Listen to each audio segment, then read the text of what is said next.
Good morning. The March 4th, 2024 work session for the Douglas County Board of Commissioners will come to order. Clerk, please take the roll for the record. Yes, sir. Commissioner District 1, Ricky Dobbs. Present. Commissioner District 4, Mark Alcaraz. Present. Chairman Phil Miller. I'm here. Commissioners, are there any changes that need to be made to the agenda? No, Chairman. Being none, the agenda stands as approved as presented. As a reminder to each commissioner, you will have 3 minutes to make your remarks and 2 minutes for rebuttal. Clerk, did we have anyone sign up for public comment? Yes, sir, we did. And before I call anyone to the to the podium, I'll just restate the instructions. When you reach the podium, please restate your name, address, and subject matter. Each speaker will have 3 minutes to address the board. Once you've reached your 3 minutes, we will ask you to wrap up your comment. And also, when you approach the podium, please speak directly into the mic. So the first individual that signed in is Ann Guider.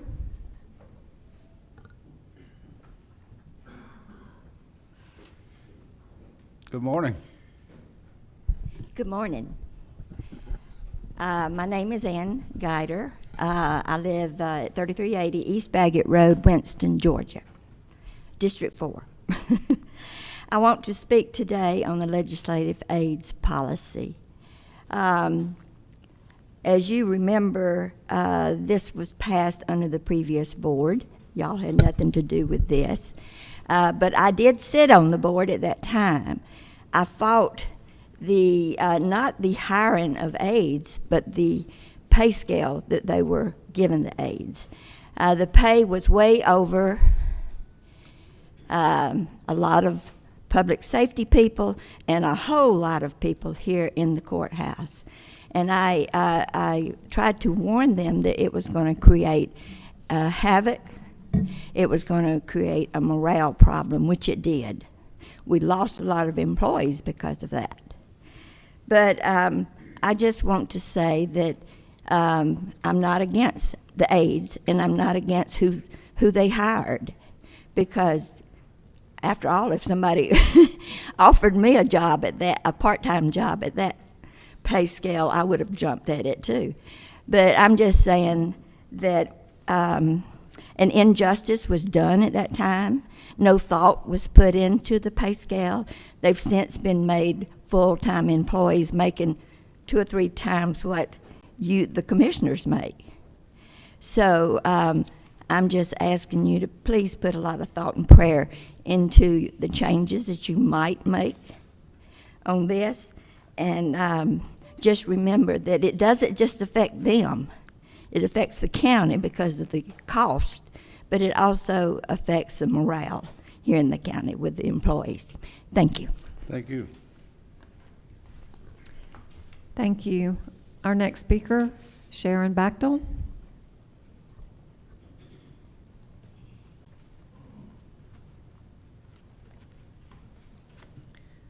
Good morning. Good morning. Can you hear me? Sharon Bachtel, 6331 South Skyline Drive. And thank you for allowing me to speak. I would like to speak about the SPLOS list. In 2022, before we voted, I asked to see the SPLOS list because I like to know what I'm voting on. I was told there was no list. In 2023, several times, I heard mention of the list, but nothing was shown to the public. Today, the SPLOS list is on the agenda, but I did not see it on the agenda packet. I believe citizens should have input into what their tax dollars are being spent on, and I have 2 suggestions for the list. First, I think we need an election building. On January 29th, I went to the opening of the voting machines for the PPP election at the Annex building. This building is too small, and I could not see what was being done because there was so much equipment in the room. The building did not seem secure with a glass front. The election department has to store a lot of expensive equipment, including 300 voting machines, 300 printers, batteries, and many large tabulators. It is imperative to keep these secure to ensure the integrity of the elections.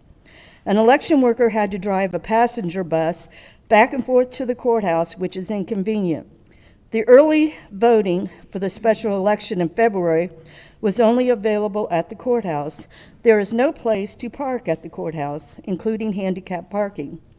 To vote here, you have to go through security, which is a turnoff to some voters. We should do everything we can to encourage voting.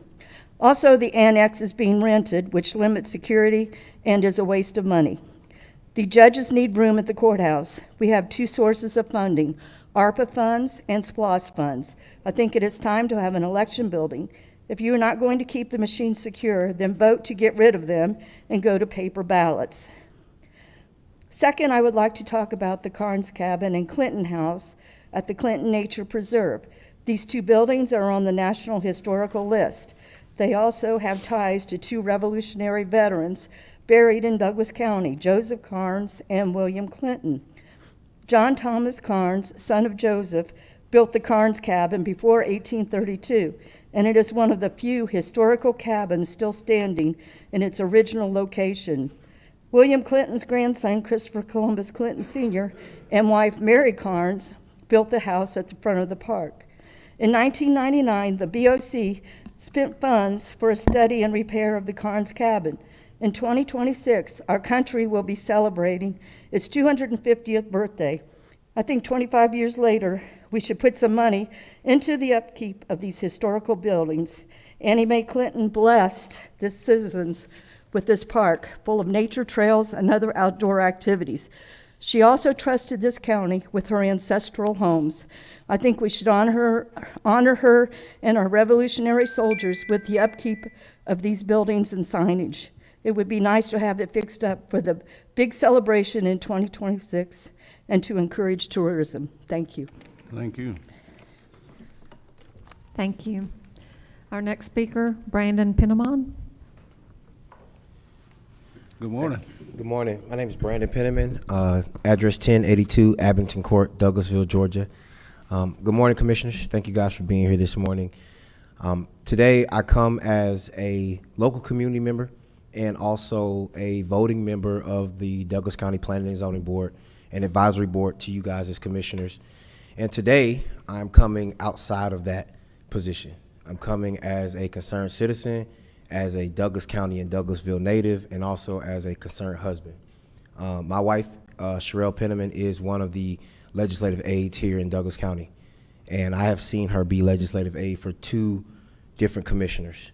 She came in working with Commissioner Henry Mitchell, who was a veteran commissioner who was really good at his job and knew what he was doing, and in that position, she played a major role and did a lot of work.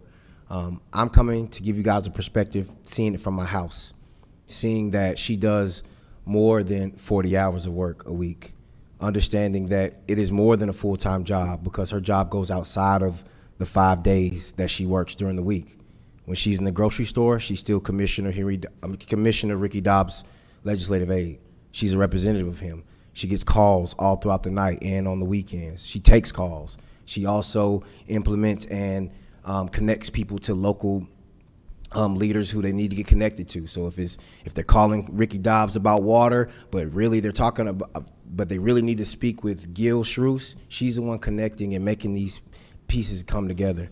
I've seen her just this weekend working on flyers for events that are going on. All these things that are happening that go way beyond 40 hours of work. She does it because she's committed to whatever she does. I've seen it in my marriage, but I also see it in this job. And when she does this job, she does it to her highest ability. I believe that one thing that plagues our country right now is our priority. We're a country where we'll give millions of dollars to athletes who can run fast, but then we only give tens of thousands of dollars to teachers who prepare the next generation. And I think that's what's going on in this situation. I believe that these legislative aides are a pivotal part to our commissioners being able to do their jobs well. You guys are in charge of constituents, thousands of constituents, and there's no way that you by yourself can truly regard those constituents. Those are the people that put you guys in office and voted for you.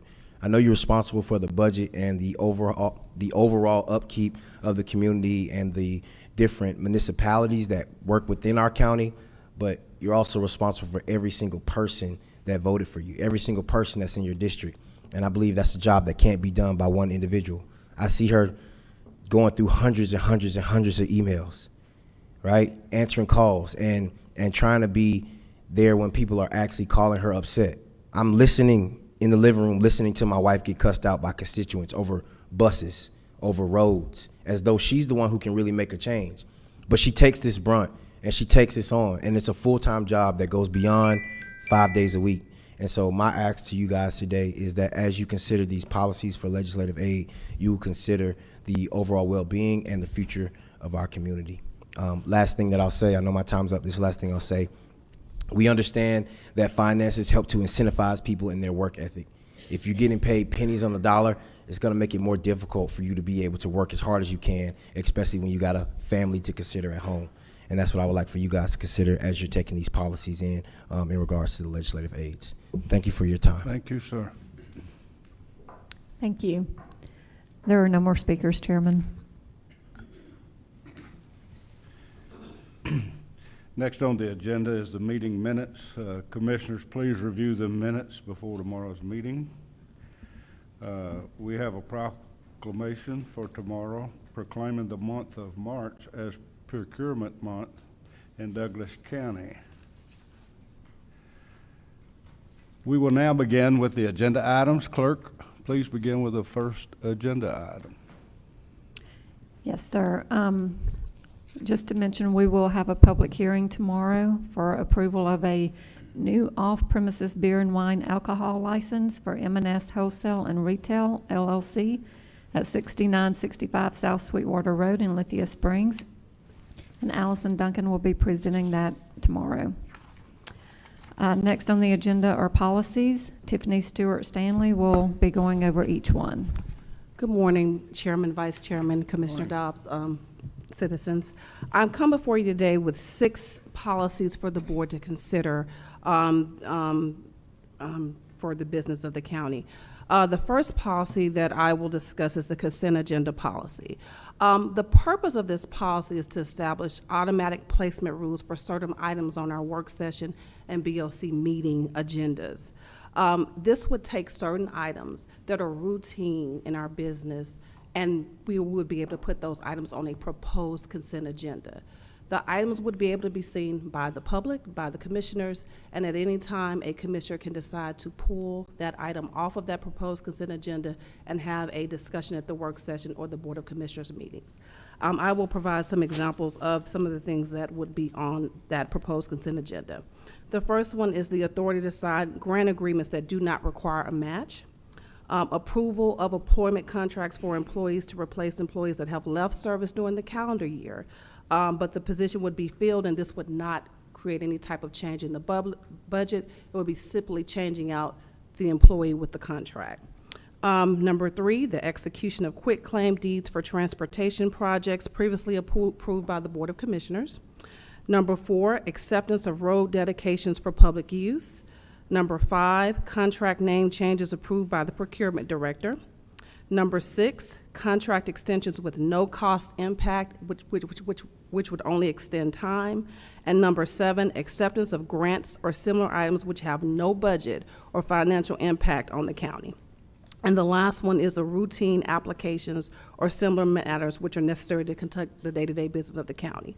And like I said before, these items would be visible to the public for them to see, and they would have to be voted on at the BOC meeting for the consent agenda. So I will yield to questions for that policy. Oh, the county attorney. You might add that under the policy, any board member can remove any item Right. from the consent agenda whenever they wish. Yes. Any questions or comments? Okay. All right. Our next policy is the Board of Commissioners Committee policy. This policy would streamline our committees down to 6 committees. Those committees would be Finance, Public Safety, Transportation, Community Services, Pension Board, and Safety Board. The committees would have the option of meeting quarterly, but the commission would have a chairman and a vice chairman that would be appointed by the chairman of the Board of Commissioners, but approved by the board as a whole. There would be staff members on the committee, but those staff members would be appointed by the county administrator. The staff members would be non-voting members of the committee, And the chairman at any time can direct any issue or legislation to the committee for evaluation. The committee would meet quarterly or at the discretion of the chairman of the committee. So I will yield to questions for that Okay. policy. Comments? Question? Mr. Dobbs? No question. Okay. Okay, our next policy, or we're calling this a signatory authority policy. So we have independent contractors such as instructors and service providers for services in senior services, parks and recreations, and juvenile programs. This signatory policy would keep these directors and managing directors from having to frequently come before the board asking for authority to sign these types of agreements. And so these would be things like aerobics instructors. The policy would only allow for agreements ranging between $1,000 and $3,600. And so this would just streamline those services for those department heads so they wouldn't have to routinely come before the board or for those type of services. So I will yield for any questions on that one. And that's just 3,600 max? is That's that the what you said? max, yes, sir. Okay. If I might add to that, I'd like to point out a couple of additional points about that agreement. There is a form of agreement that is attached to the approval that will be the only form that'll be used for those agreements. So it's not like they'll have different agreements Right. that'll be negotiated for every instructor. There's one form of agreement which this board will approve, and the directors will be authorized to execute that form just for those instructors. Oh, okay. Any more comment? All right, thank you. So our next policy is our capital improvement policy. And what this policy does, it defines how capital projects are placed into our budget process. And it establishes the process for us adopting and amending the county's 5-year capital improvement plan. This policy establishes a capital improvement team who will evaluate all projects. They have a prioritization process where they will evaluate the projects and bring those projects before the Board of Commissioners during our budget time for the Board of Commissioners to approve. And so that team would be led by our county administrator with members from the finance department, from the development services department, as well as our newly created project management department. And those items would be brought before the board to be approved. But this just simply establishes how those projects would be put on the agenda and put before the Board of Commissioners. Question? Comments? All right. All right. Our next policy is the policy restructuring the position of the legislative aide. This policy would make it where each commissioner would be able to have one legislative aide or support personnel position. That position would be hired on a part-time basis, and the position would be budgeted for $30,000 a year. So this position would be part-time with a max of $30,000 a year for the legislative aides. So I'll yield for any questions for that. Questions, comment? Commissioner Dobbs? No questions. Okay. All right, and our last policy. So this is a policy we've been working on for a minute, which is our grants policy manual. This is an in-depth policy manual that's about 32 pages that spells out the grant policies for Douglas County. This is essential when getting funding from the state, federal, local governments that are giving out grants to have a policy, but it's also important for us to be able to work effectively across the county and make sure that everyone knows what our policies and procedures are when accepting grants, applying for grants, and this policy would be monitored by our finance department through the grants division of the finance department. So Ms. Jill Hobson's worked very hard to put this policy together, and I may still be pending final legal review, but this policy is essential for us to be able to move forward with grants in the county. So I'll yield for any questions on that. Questions, comment? Okay, dear. All right. Okay, we'll move to number 7, authorization to enter into an MOU with Cobb and Douglas Public Health. Douglas County Boys and Girls Club, Douglas County Community Service Board, Douglas County Department of Family and Children's Services, Share House, Vision 21, Douglas County Shelter, Douglas County Chamber of Commerce, Cultural Arts Council of Douglasville, Douglas County, and the Douglas County Museum for the Douglas County Community Service Provider Program, and authorize the chairman to sign all related documents pending final legal review. Tiffany? Thank you. So this is for our community service provider program. Each year, the Board of Commissioners during the budget process allocates funding for organizations in our county that provide services to our community. The services have to be based on having a consistent mission with the county's needs, but also the organizations must be in good standing with the Secretary of State as well as Douglas County.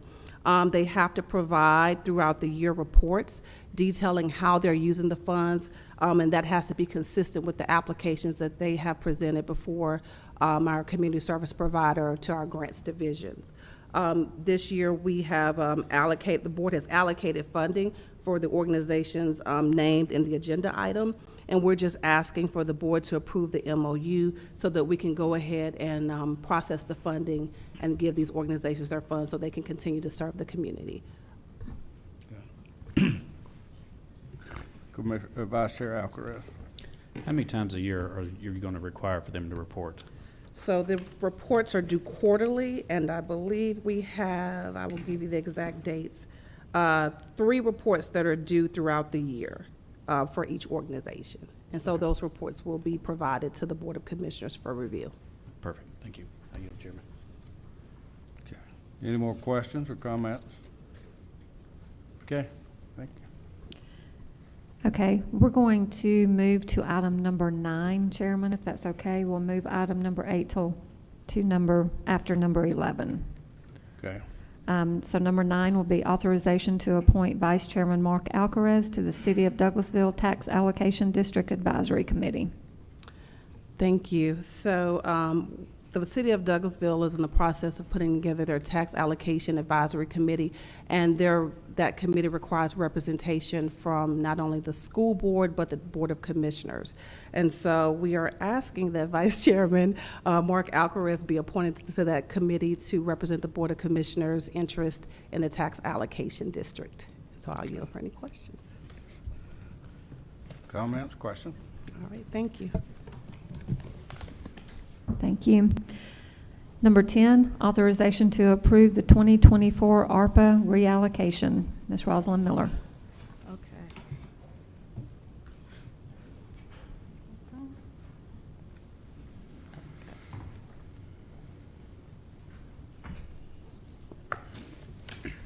Okay, when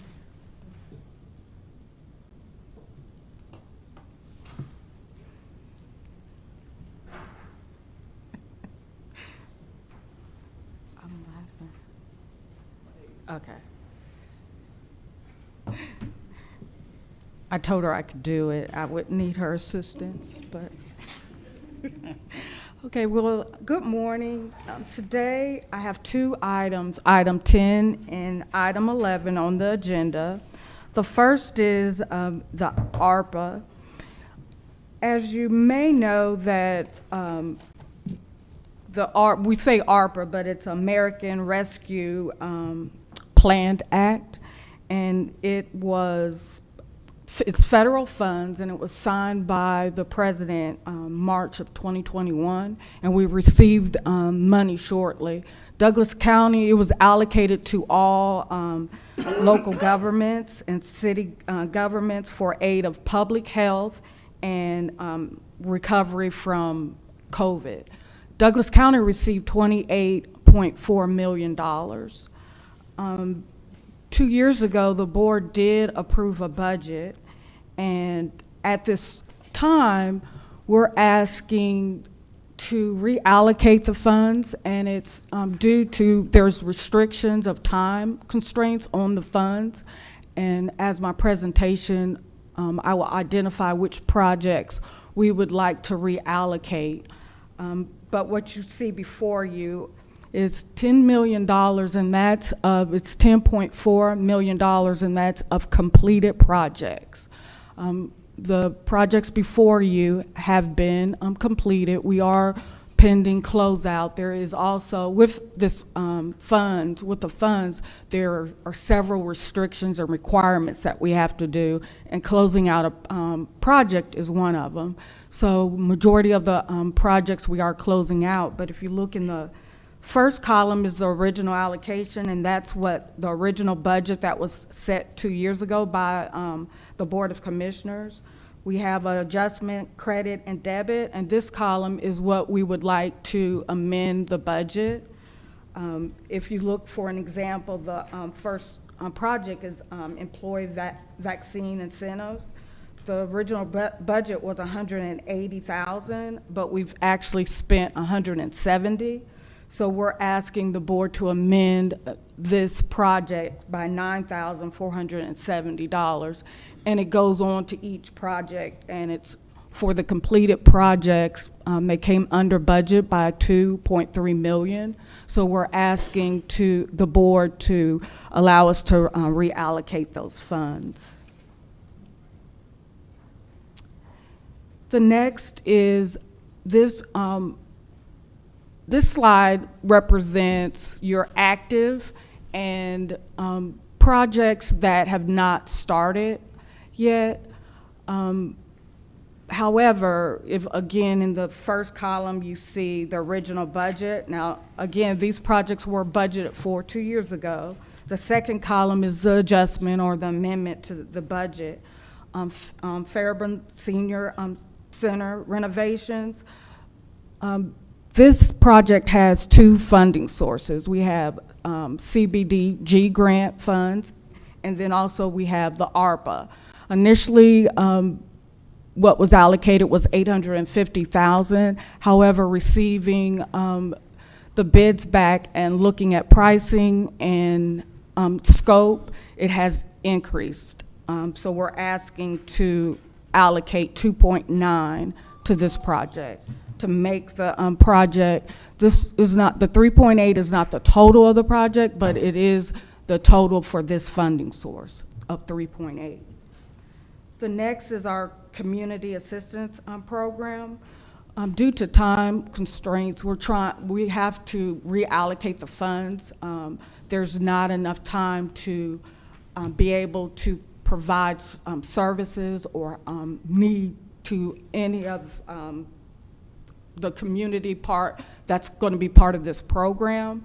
So therefore, we're asking to reduce it by $90,000. It's a lot of administrative that will go into preparing for that project. The next is infrastructure improvements, and this is to take a look at the spacing within the county buildings. So we're asking to allocate $4 million to that project. So it's a total of $6.8 million. We're asking to amend the active projects.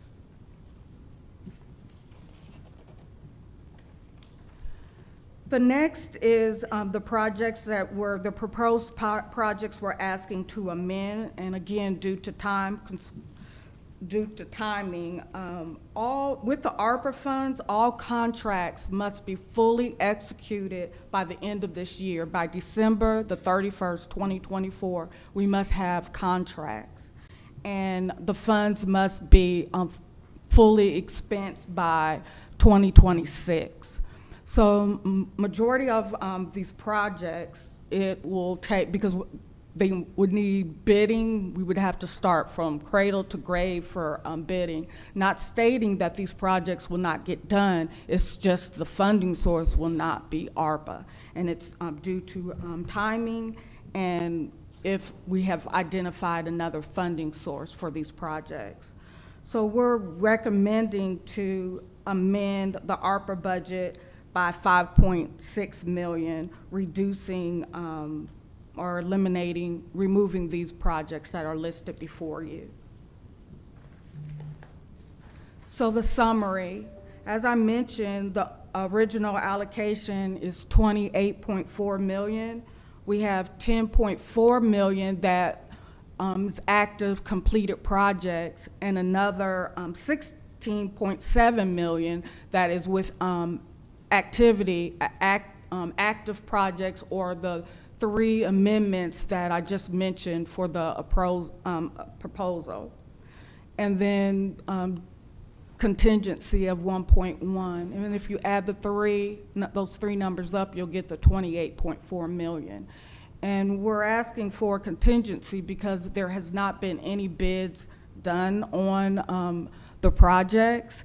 And as I mentioned, this budget was established 2 years ago. So what we are finding is that cost has increased. So we're holding that contingency for any cost overruns due to the projects. That is item number 10, which is authorization to approve the 2024 ARPA reallocation.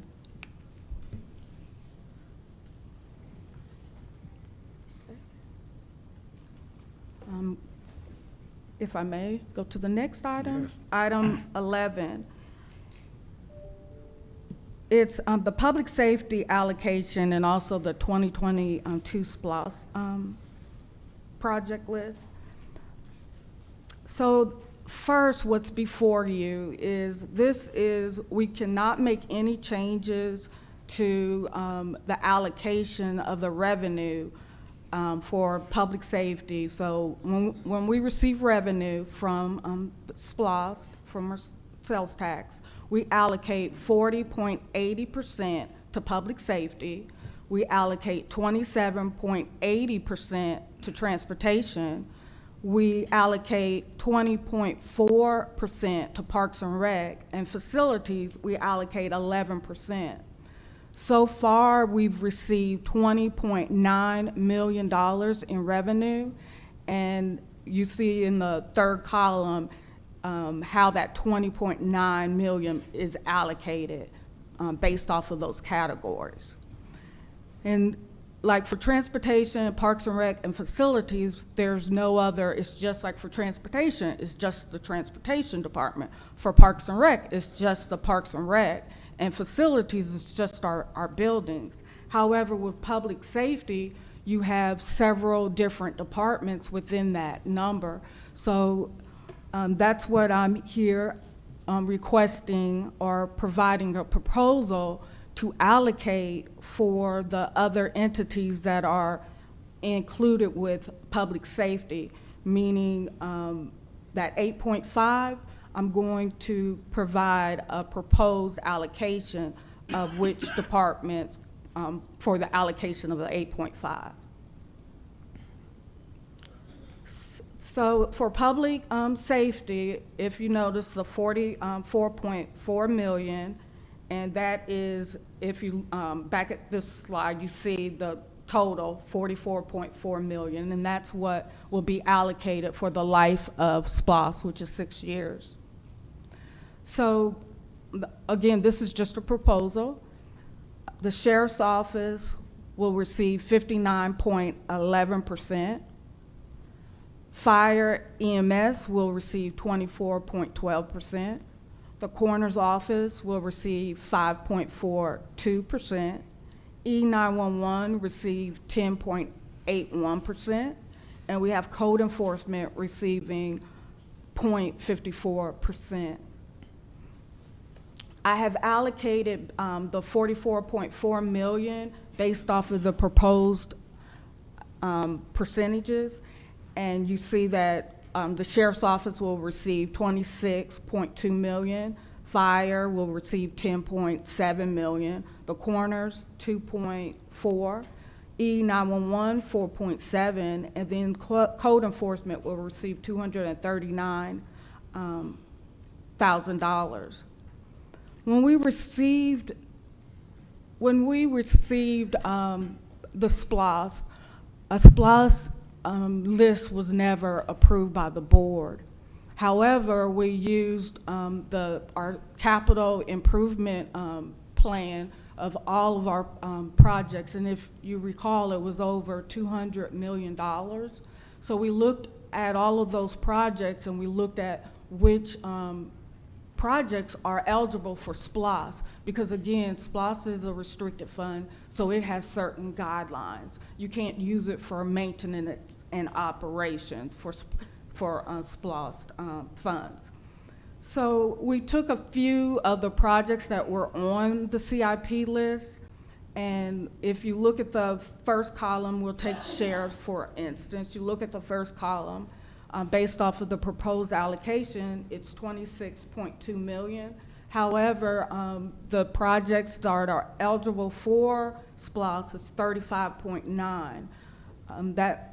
That means that their project expenses are over what would be allocated. And so in red, you see for each, for the public safety.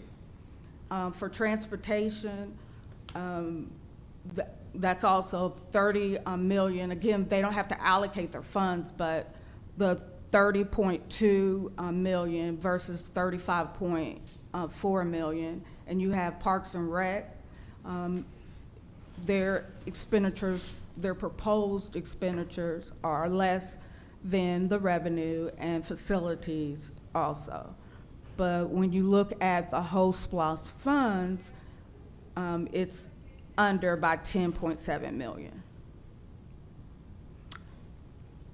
So what I'm requesting today is authorization for at least for the public safety allocation, and maybe send it back to the committees to provide a budget once the committees, they have their solid dollar amount, how much is going to be allocated to each. But, or you could take a look at the proposed projects are eligible for SPLOS. But we will not be able to approve a budget with it being over. We should have it balanced.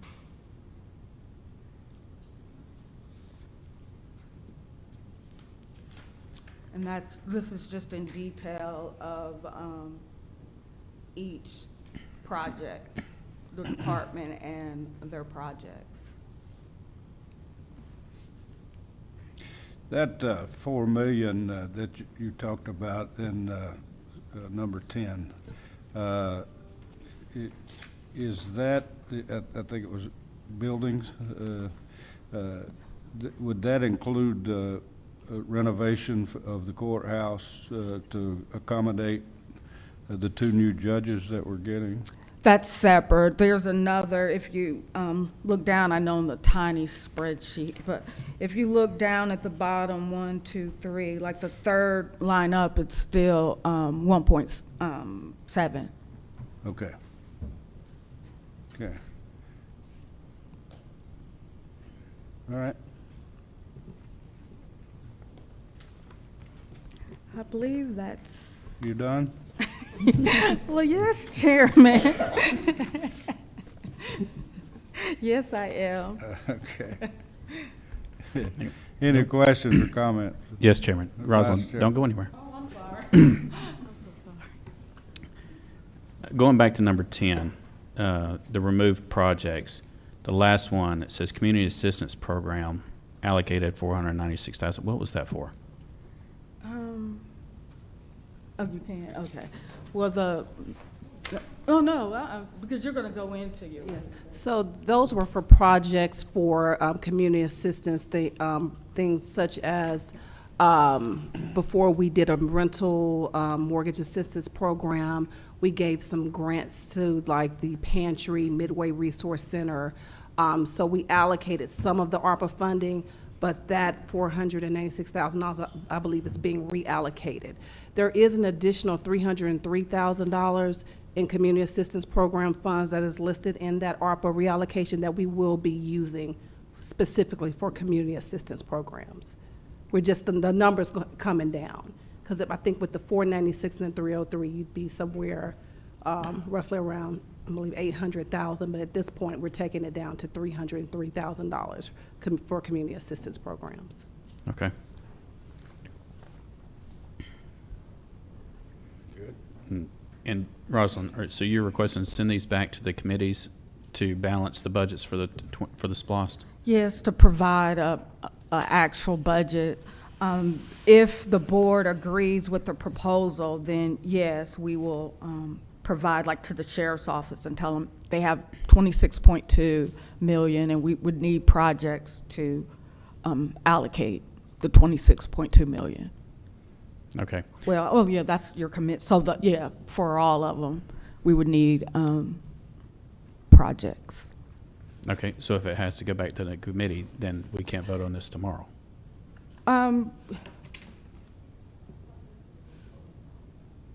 Just the allocation. Yeah, right. Yeah, today not today, but for item 10, it's for the actual, the new allocation for ARPA. And then for 11, it's just the public safety allocation proposal. And then the project list will come later. Okay. All right. I yield, Chairman. Mr. Dobbs? Okay, Yes, sir. No question. all right, thank you. All right, Okay. next. Thank you. We'll go back to number 8, which is authorization to approve Phase 2 of the Douglas County Forward Reinvestment Plan. Tiffany Stewart Stanley. Let's see. I'm going to try to make Sierra proud.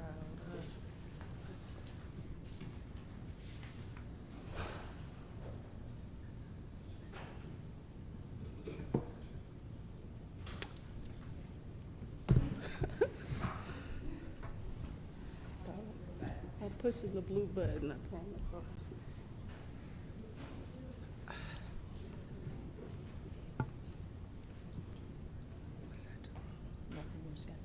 Oh. All right, thank you. So I believe we became before the board last year around August to September with the Douglas County Reinvestment, for Douglas Forward Reinvestment Plan. And this plan was a part of our strategic plan, Douglas Forward 2025. And this plan is in line with our 5 strategic priorities. And what this plan, the purpose of this plan is to invest $100 million back into our community over a 36-month period. And the 4 areas that this money will be invested in, of course, public safety, infrastructure, facilities, economic development, quality of life, such as recreational facilities and programs. So phase 1, the board approved an investment in our workforce. If you remember, we raised the salaries for our jailer detention officers to $51,856. We started our deputy sheriffs off at $57,171, which I believe made Douglas County the second highest paid deputy sheriff starting salaries in the region. I think that's 58.5, isn't it? 58.5. Oh, 58.5. You're correct. We did change that to 58.5. I apologize. And so we made a total of $5.3 million in salary investments, including all of the raises that were given to our full-time employees as well. We also invested in our capital. There was, you see here the breakdown of all of the investments, and all of those projects are underway. So that total investment of $10,018,894 is in the process of being completed. We are before you today with the proposed phase 2 of the reinvestment plan.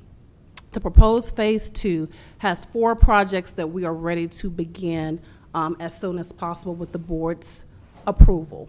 The first one is the Boundary Waters Aquatic Center improvements. There are some major improvements that need to be made to the facility, and so that project would be about $1.5 million, which would come from SPLOST funding.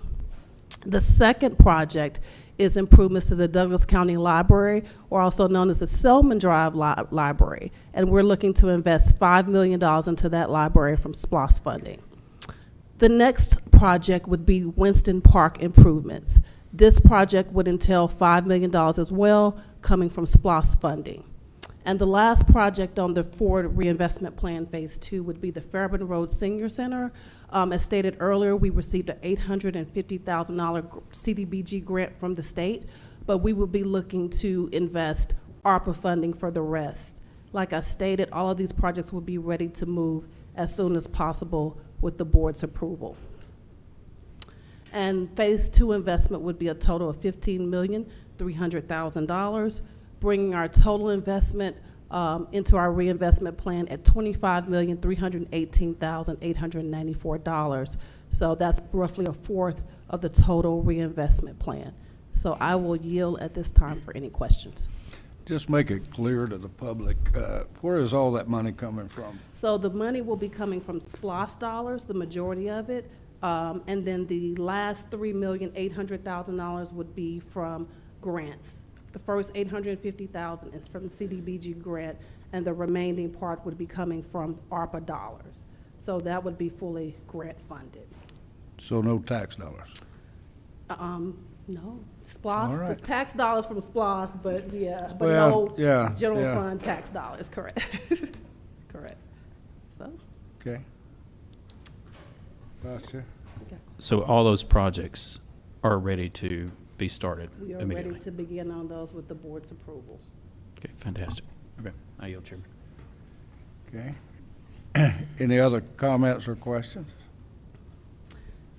All right, thank you. So at this time, though, we do, one of the things the county administrator wanted me to make sure we did was with all of these budget changes and amendments and reinvestment plans, he wanted to make sure that the board as well as the public was aware that we do have a team working to make all of these things happen. And so we have created the newly created Douglas County Budget Review Team. And I'm trying to get off of this so I can bring them up and introduce them. So we have 4 members of that team.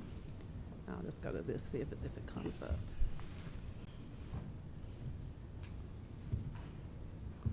And so the 4 members of our budget review team, and I'll just have them come up, is our Deputy Chief Financial Officer, Suzanne Norris, our Deputy Director of Human Resources, Ms. Paula McGee, Rodney Stinson, who will serve as the budget analyst for Douglas County, and then Michaela Tappan, who works in the County Administration Office. She is our Intergovernmental Services Coordinator, so she will round out this team. What this team will do is they will have quarterly meetings to review with all of the departments regarding their budgets, answer any questions that our departments have regarding their budgets.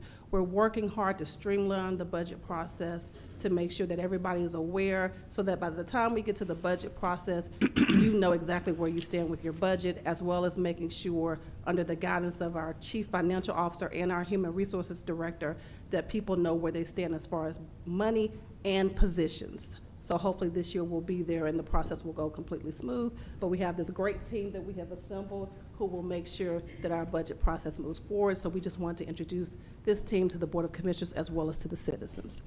Thank you. Well, thank you. Welcome, folks.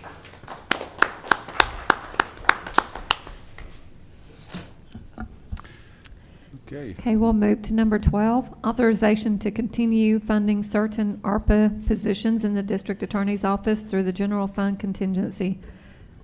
DA Dahlia Racine.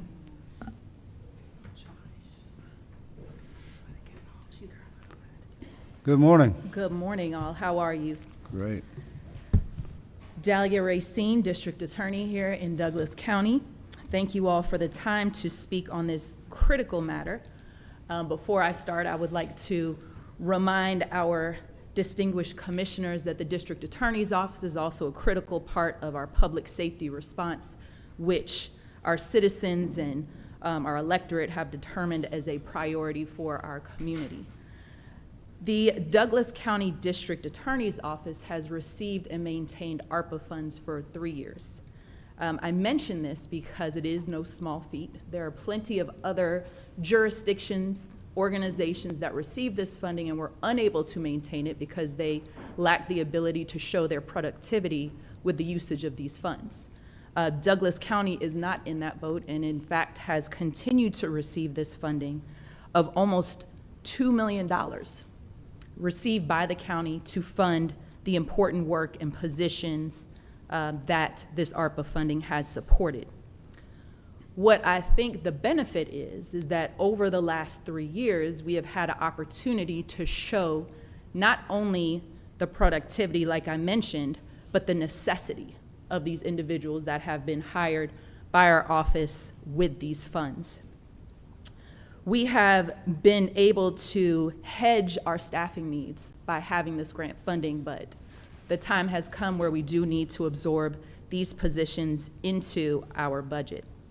Currently, our ARPA funding supports 4 ADAs and 1 investigator in our office.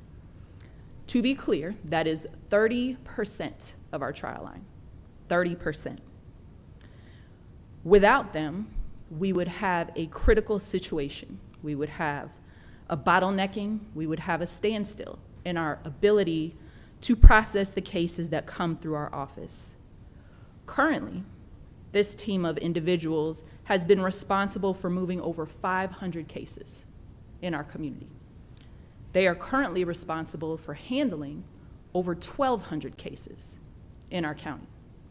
And I wanted to mention that to explain how this is not, while we are coming to you and asking you for this approval vote, that without this approval, we would be brought to our knees without these individuals as part of our team. This staffing is essential because, as you all are well aware, our county is not shrinking. And as our headlines illustrate, neither is our crimes. What we have been able to do is assemble a team that is able to adequately respond to the needs in serving our community.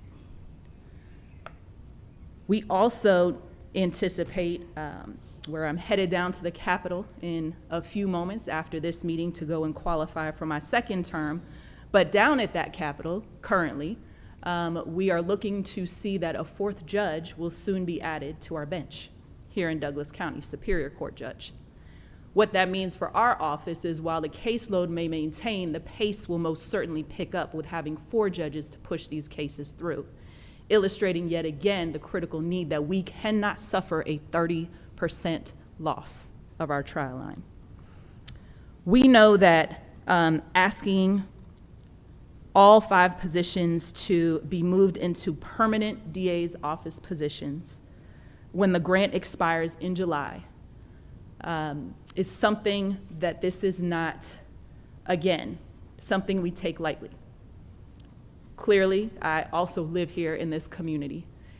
And from the perspective of not just being a career prosecutor, but a parent who has chosen to raise our children, my husband and I, children in this community, the work of the DA's office, oftentimes unseen by many, is one of the foundational core entities that do keep our community safe. I will say this as well, our office will no longer pursue grants that fund positions.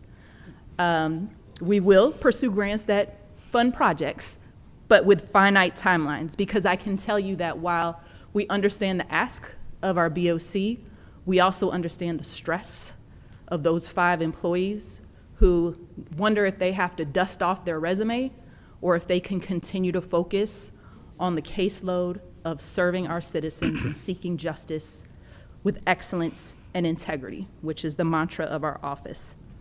So I am asking that you all approve for these positions to become permanent district attorneys' positions for the rest of this year and moving forward so that we can continue to do the work of serving our community.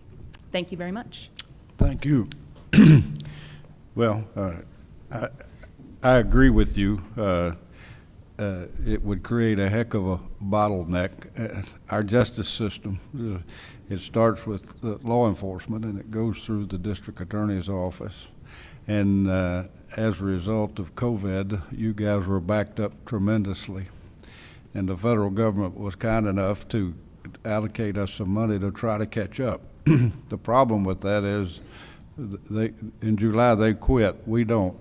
We keep going. But we don't need any more of a bottleneck, and we don't need any more cases added to cases that haven't been tried yet or adjudicated yet. So I certainly am in favor of what you're asking, and I hope the other commissioners will support us in that regard. Thank you, Chairman. Thank you for what you do. Thank you. Vice Chair. Because I know this question is going to come to us. How much is that ask? Great question. What we have done is we've been able to run the figures to save for the remainder of this year, including the salaries and benefits, because I don't want to give you some lowball number. I want to give you the accurate number of what it will actually cost. It is $340,217.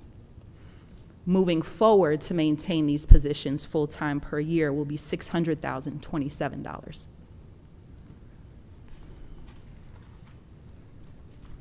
I greatly appreciate that you stating that you're no longer going to be looking for grants for employment. And, you know, even though it sounds very appealing when those grants come in, it really throws a lot of stress on us, and it affects our budget when those grants run out and we have to bring all those employees onto our payroll. So I kind of would like to encourage all departments to start thinking in that manner, because it definitely takes an effect on us. But, you know, I appreciate all that you do. Absolutely. Your team does a great job for our county. Thank you. And hope that our fellow commissioners or fellow commissioner will also jump on board tomorrow. I yield, appreciate it. Chairman. I assure you, this department is convinced to not do that anymore for grant funding. Well, thank you. Thank you very Mr. much. Dobbs, do you have any comments? No, sir, no comment. All right. Agreed. Okay, thank you. Thank you. We'll move to number 13.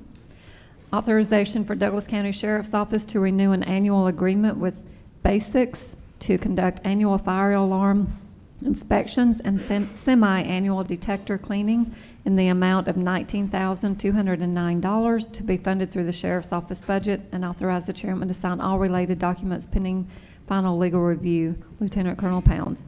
Good morning. This proposal is for the annual fire alarm inspection and semi-annual detector cleaning. Half of the smoke and duct detectors will be cleaned during the annual fire alarm inspection. The remaining half will be cleaned 6 months after the annual fire alarm inspection. This inspection contract is from April 1st of 2024 until March 31st of 2025.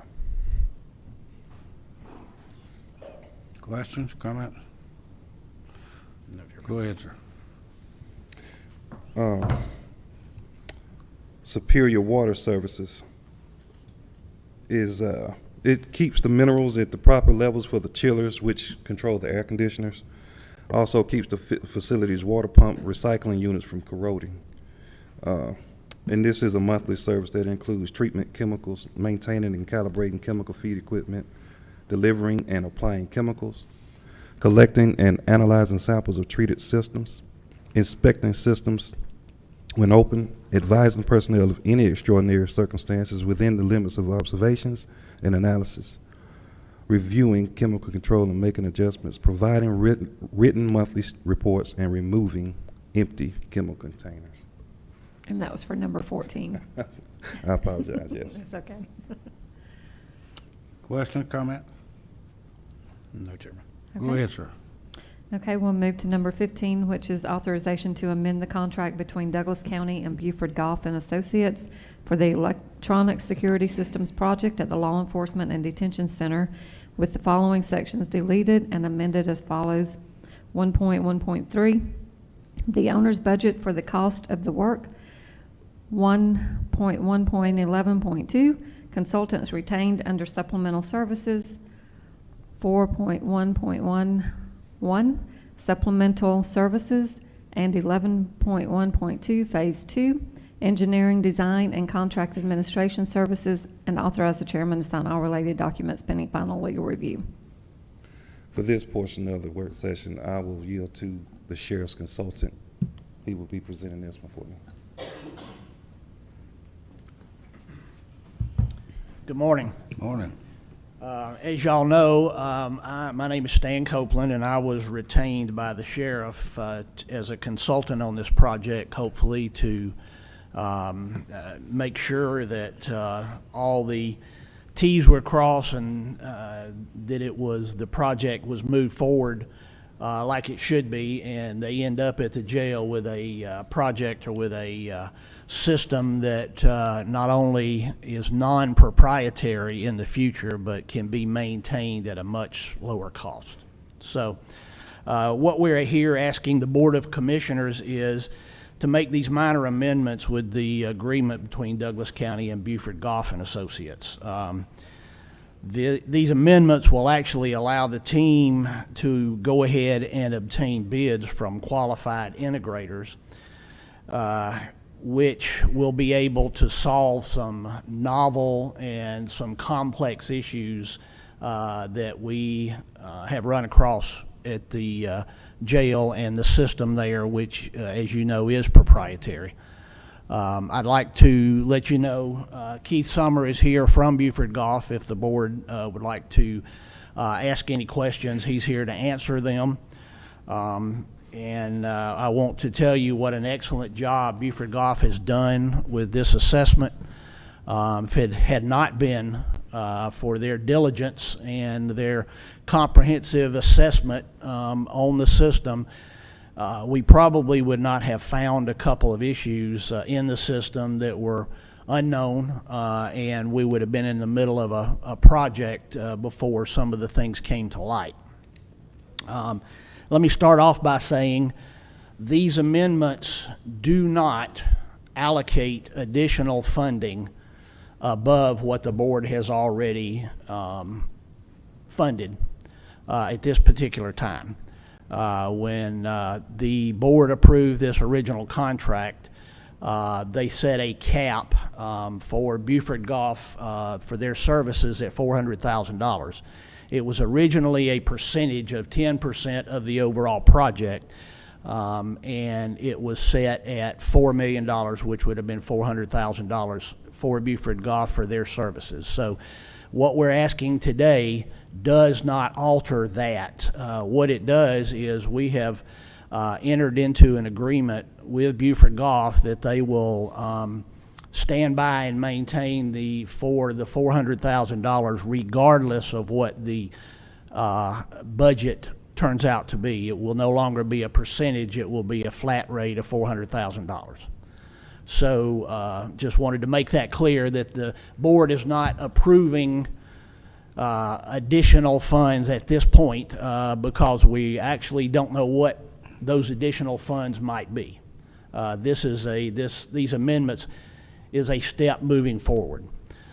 Just want to give you briefly so the board will understand why this is necessary. During the assessment, we uncovered two major issues that we found. One was actually a paperwork issue in that as we started and looking at the facility there, we determined that back around 2018, the Board of Commissioners adopted a new record retention policy for the county. Included in that record retention policy included video at the jail. It's a policy designed by the University of Georgia and adopted by the state of Georgia, and the county adopted that as their record retention policy. As I said, included in that was the video at the jail and a requirement there. Currently, the jail maintains around 30 to 45 days worth of video for the camera system, surveillance system at the jail. That's what it, and then it does turnover. The new policy adopted by the Board of Commissioners as we do this requires that to go to 180 days. So, as a layperson, which we have verified with the county attorney, and he concurs that are the requirements now for the county. So you can imagine a new system with the upgrade in the resolution that will take place at the jail, and then accounting for 180 days worth of video storage. We're talking 600 plus cameras at a higher resolution. The storage is going to be tremendous. So that's just one of the issues that came about. Something that we have discussed, and it'd be with the county attorney, is whether the board makes a decision to change that policy and reduce that.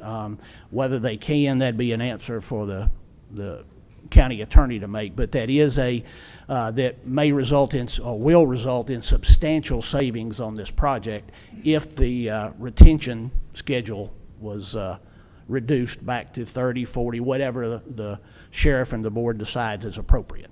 So that's the number one thing. The second thing is, during this assessment, Buford Goff engineers tore down the locking systems at the jail and the intercom systems at the jail, which of course are tied into the security electronics. Once they tore those apart, they determined that the mechanical locking systems are in great shape. They're working very well, they're well maintained. That's the actual cylinders and the mechanical portions of the jail. There are roughly 1,600 doors at the jail, and most of those are within our secure doors. But during that assessment, they also determined that in the audio and in the door control systems, that the current provider had installed some proprietary components within each door to speak back to their system. The issue here is whether those proprietary components all have to be replaced, or if there's a novel way to solve that issue. There are numerous good integrators out there that have worked on these proprietary systems in the past and have their own different ways of solving issues.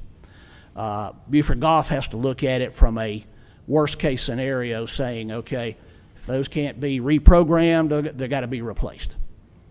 So that's why we're here today. We're asking the board, if you approve these amendments, it will allow Buford Goff to go ahead and design the system and put it out on what's known as a soft bid to the integrators.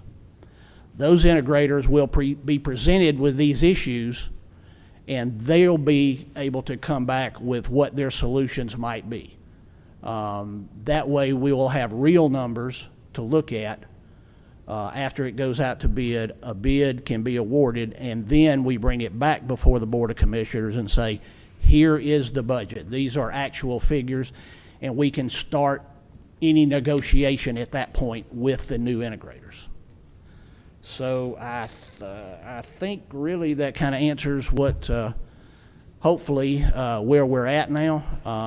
I do see an increase in the budget as far as the overall budget, based on the system evaluation and based on this retention issue. There will definitely be some increase. We're just unable to tell the board at this point, this is how much it'll be.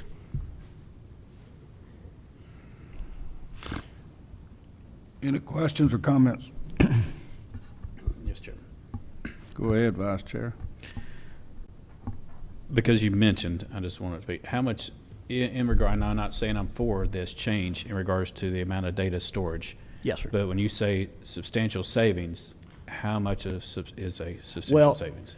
The new storage, speaking with Keith and his staff, they are looking at a possible 3,000 terabyte storage need, because you have to, with the based on the resolution of the cameras that are installed, plus you have to have about a 20%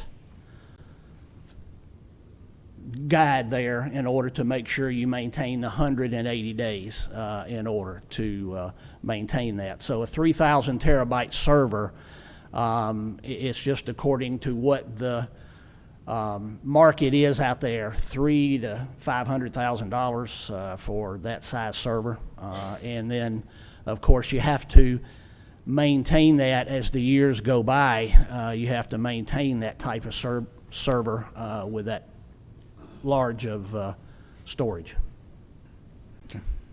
I yield, Chairman.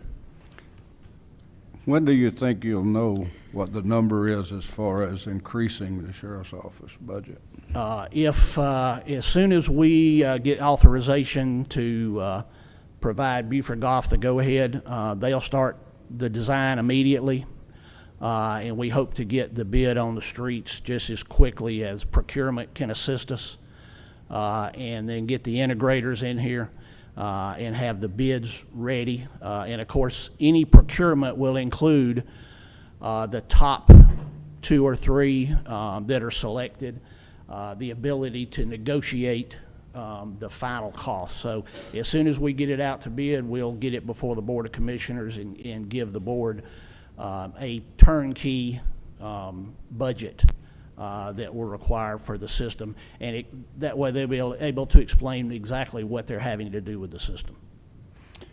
$500,000, million, $2 million, $3 million, what's your guess? Well, Buford Goff has looked at it, and he can correct me if I'm, and I hate to use the term worst case scenario, but a high-end budget about 5.4 million would be. If A year, per year? No, that's the system. Oh, okay. But included in that, any integrator, we're gonna require them to give us, it will be a 1-year warranty and then give us the maintenance cost on the system for years 2, 3, 4, and 5. And that's gonna be a lot different than the maintenance cost now? Right now, they'll give you an idea, Chairman, the maintenance roughly at the jail now is about $200,000 a year. Paulding County just built a new jail 2 years ago. Their integrator, their annual maintenance costs are $33,000 a year. $33,000? $33,000. A year? Yes, sir.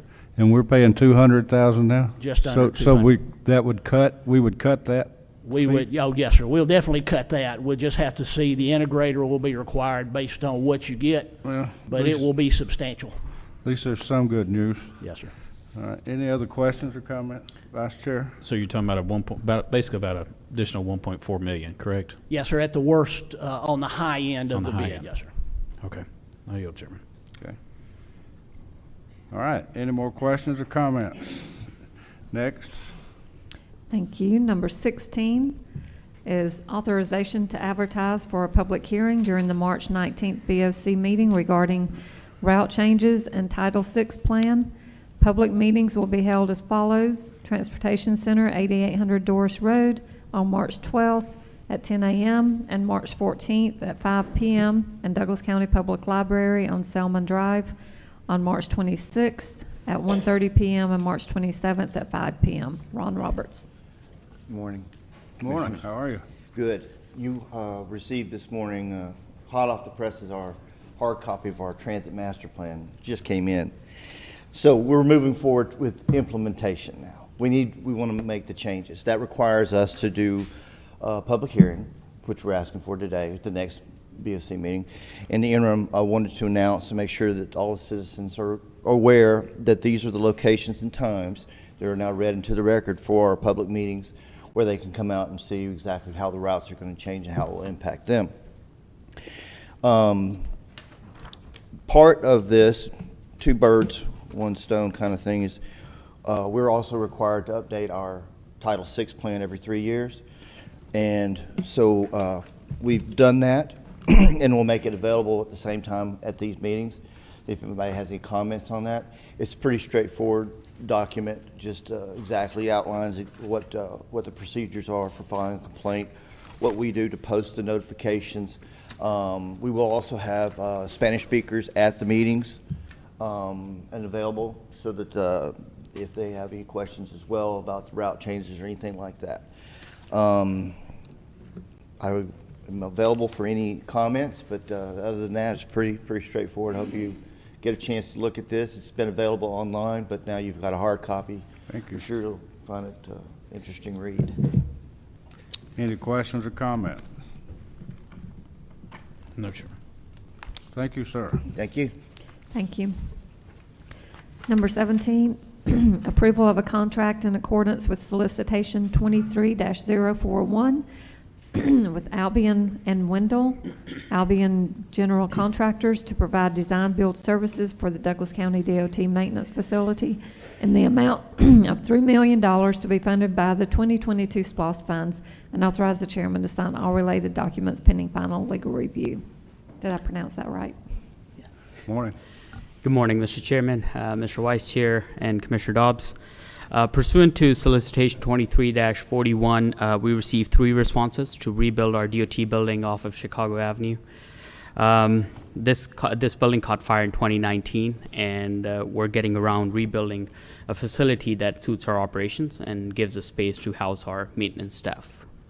Albion Contractor was ranked number 1 respondent given the criteria established. This would be a team of 3 individual firms, including Vendel and SCI designers. The proposed contract will provide approximately 10,000 square feet of space to house our staff, and I'm happy to answer any questions. Questions or comments? Thank you, sir. Next. Okay.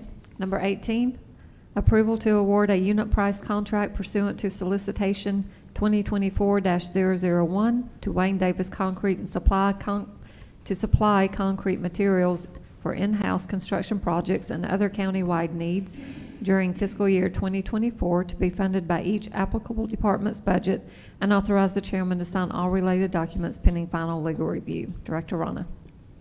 So every year, DOT maintenance, in coordination with procurement and the county in general, solicits on-demand vendors for various supply needs. For example, concrete. This specific contract covers DOT's internally budgeted in-house projects, but also county-wide needs, as in other departments such as Park and Rec and whoever may need it across the county departments. This year's bid is, the winner was Wayne Davis Concrete, which is also incumbent for this contract. The price difference was very minor, and we're recommending their selection for concrete supplies. Okay. Questions, comments? Okay. Next.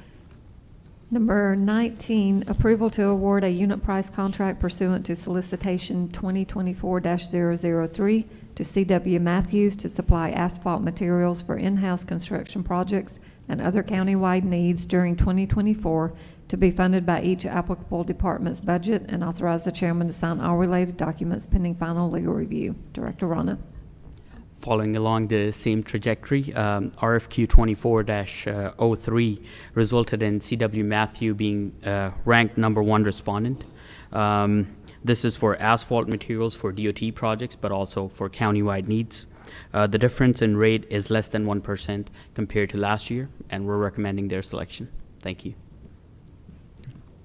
Questions, comments? We're good, sir. Thank you. Thank you. Number 20, authorization to approve Westbrook Towers, Inc. to perform radio repair work on a damaged microwave antenna dish located at the prime radio site for the Public Safety Radio Network for the amount of $7,800 to be funded through the general fund, and authorize the chairman to sign all related documents pending final legal review. Director Katrina Harley. Good morning, Chairman, Vice Chair, Board of Commissioners. On September 15th, 2023, the Radio Systems Administrator was notified of reported damage to the microwave antenna at the Prime Radio Tower site. The microwave serves as transmission between the Prime Radio Tower site and our E911 center. Douglasville Police conducted drone surveillance and confirmed the damage, and 3 quotes were received and evaluated for the repair of the damage, with Westbrook Towers Incorporated selected for the repair work. It did take some time for each vendor to come back with their quotes. It was a lengthy process, and so now we are ready to move forward with the repair. Questions, comments? Yes, Chairman. Vice Chair. Did they give you an idea about how long it's going to take to repair that tower? Yes, so there will be about a 15 to about, what did they say, about 4 or 5 months, potentially, possibly longer, due to parts and being able to receive those parts. They'll have to actually do an actual tower climb, and so there is a lag time with that process. Okay. I yield, Chairman. Anything else? Okay, thank you.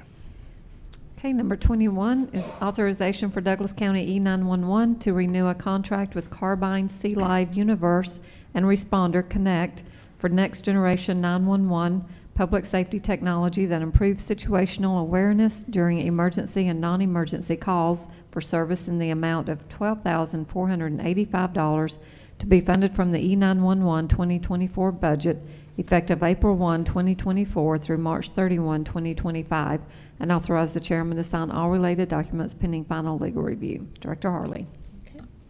Sea Live Universe is our current cloud-native solution for next generation 911 platform that we currently use in our E911 center. And it does minimize response times and improve situational awareness because the program itself provides breadcrumbs when it comes to location tracking. So what it allows us to do is send a link to a caller, and then if they accept the link, then it allows us to actually visually see what is happening on the scene so that that information could then be relayed to responders. This time, as an addition to Sea Live Universe, we would like to add Responder Connect, would also allow first responders to receive that direct video view of the incident or event prior to their arrival so that they can see what is happening and improve their view of what's going on. It also provides operational visibility and preliminary support prior to arrival. Okay. Questions, comment? We're good. Thank you, ma'am. Okay.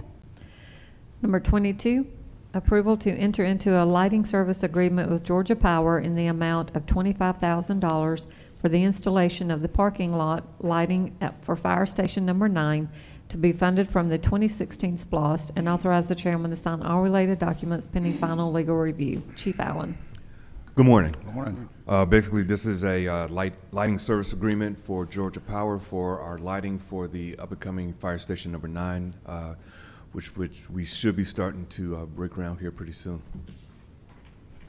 Okay. Questions, comments?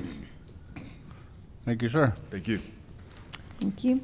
Number 23, authorization to approve 4 Atlantic Coast Consulting task orders in the amount of $50,150 to be funded by the Landfills Department's budget, and authorize the chairman to sign all related documents pending final legal review. Director Cowart. Thank you.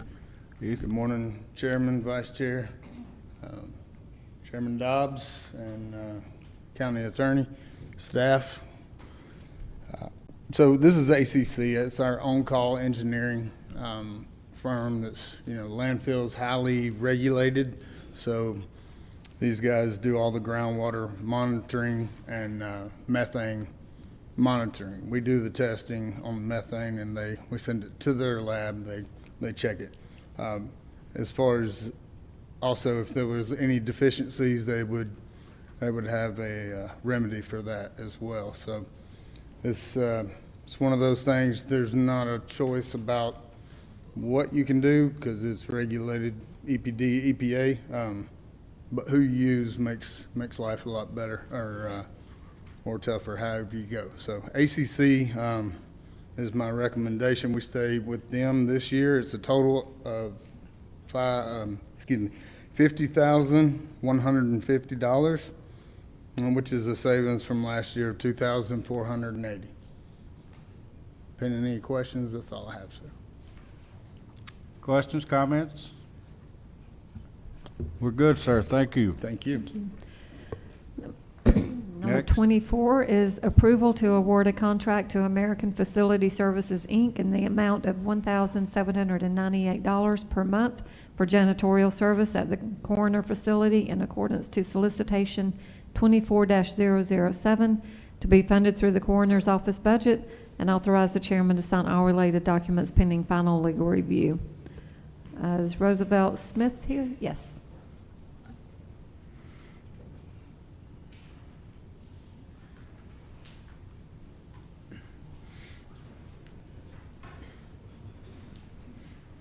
Good morning, sir. Good morning, sir. Good Good morning, Chairman, Co-Chairman, Commissioners, staff.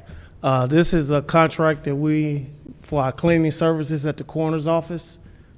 Bids went out and we selected the lowest bid at $1,700. So we're asking for approval for that contract. Okay, any comments, questions?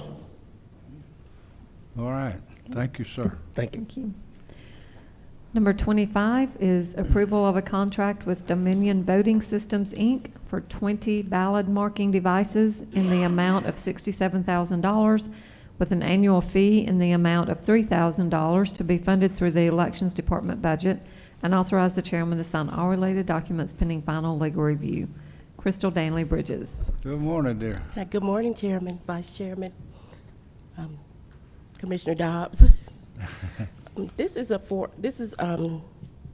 ballot machines. They're sole source, so we had no other alternative to purchase these. So we have several elections that we still have to have this year.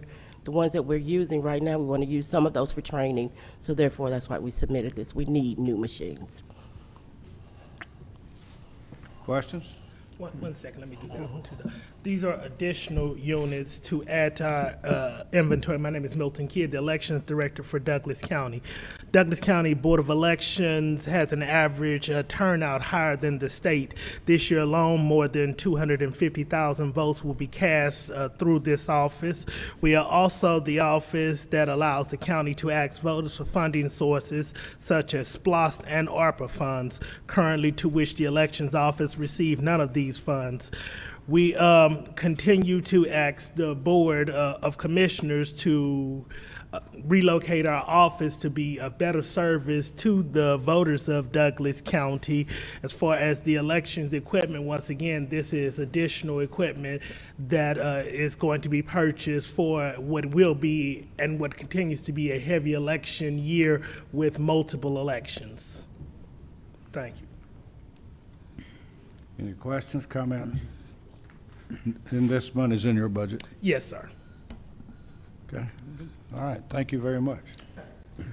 Number 26, approval of a contract with with Keck and Wood for professional services to advise in the closeout of the NSP1 grant to be billed at an hourly rate not to exceed a total of $10,000 to be funded from the Planning and Zoning Department budget, and authorize the chairman to sign all related documents pending final legal review. Allison Duncan.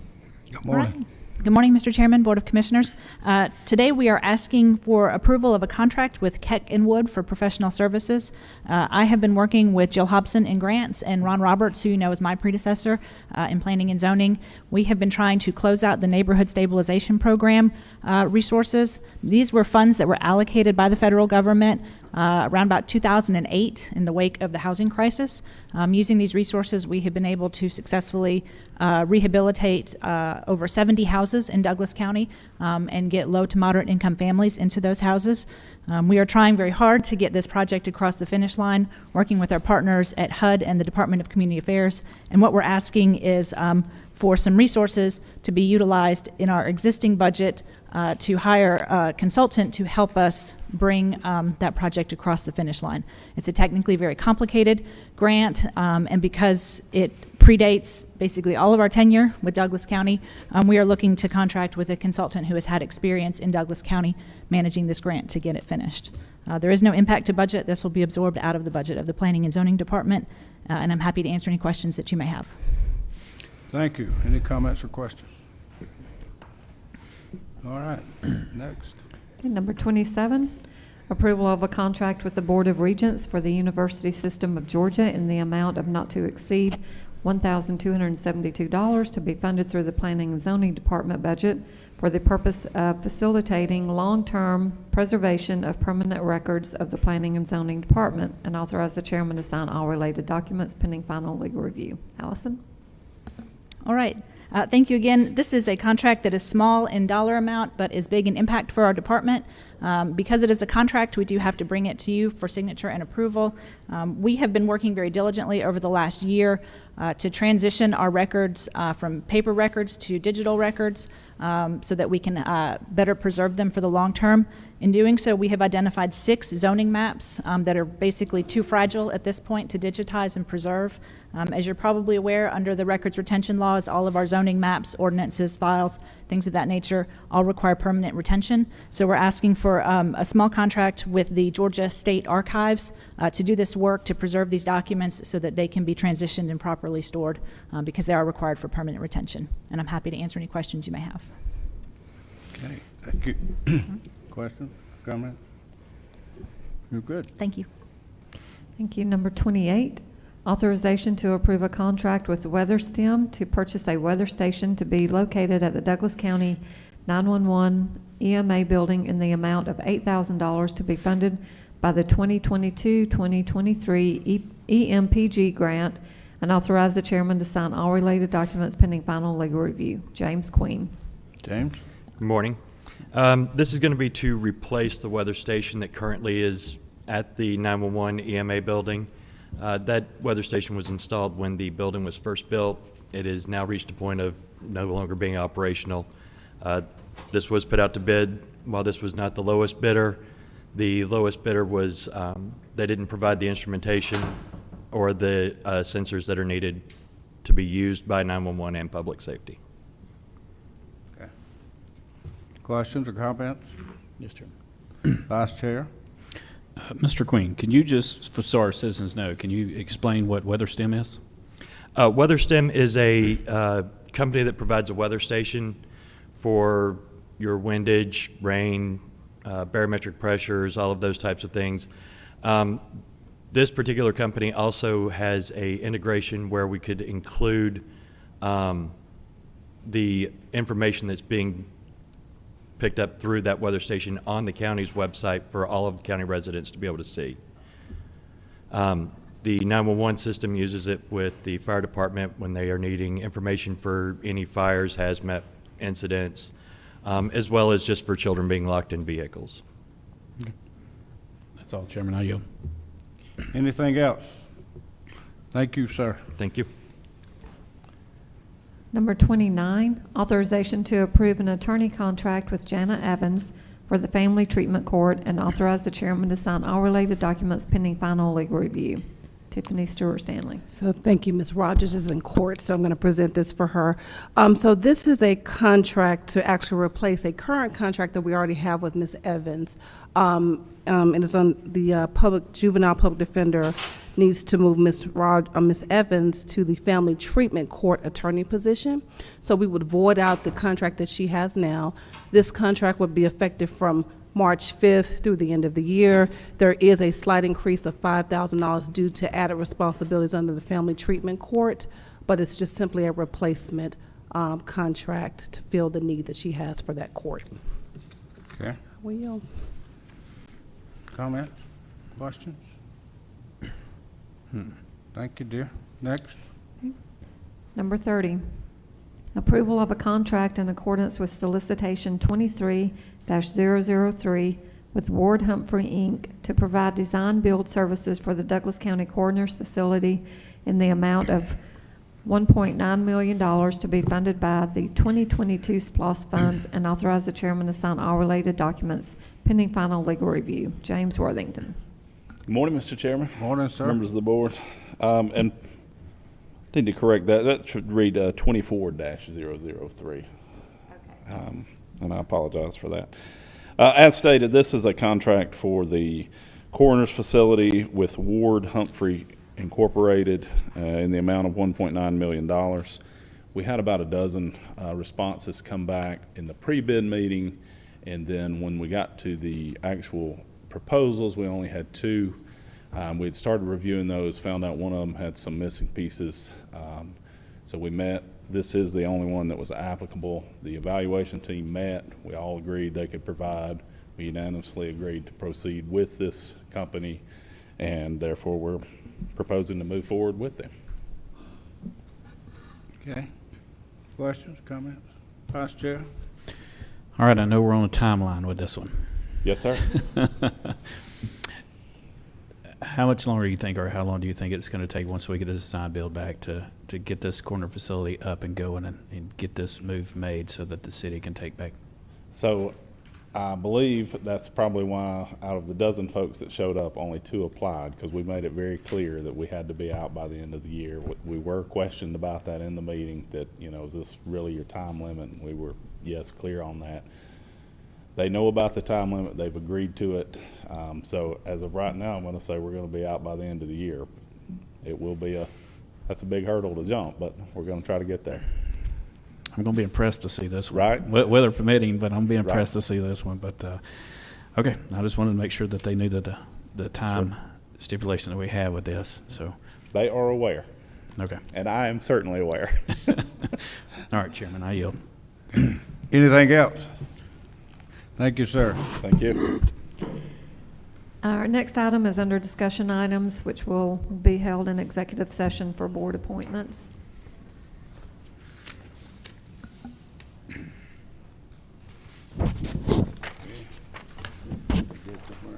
We'll need a motion to go into executive session and adjourn the meeting. We're going into executive session, and this meeting is adjourned. Thank you. Sure. We have to say what it's for. We'll be going, I'm recommending executive sessions for personnel and real estate matters. So thank you, because I didn't know. Chairman, I'd like to make a motion to go in executive session for personnel and real estate matters. Second. Have a motion and a second. All in favor, say aye. Aye. All opposed, same sign. Motion passes. We are done. Thank you.